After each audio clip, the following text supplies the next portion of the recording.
per avermi sorriso in un triste mattino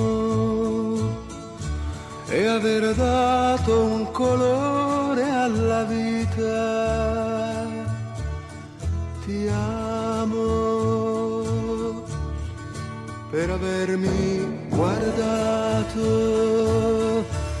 quando io ti cercavo e volevo venirti vicino. Ti amo per avermi parlato quando un lungo silenzio aspettava soltanto una voce. Ti amo per aver accettato un incerto domani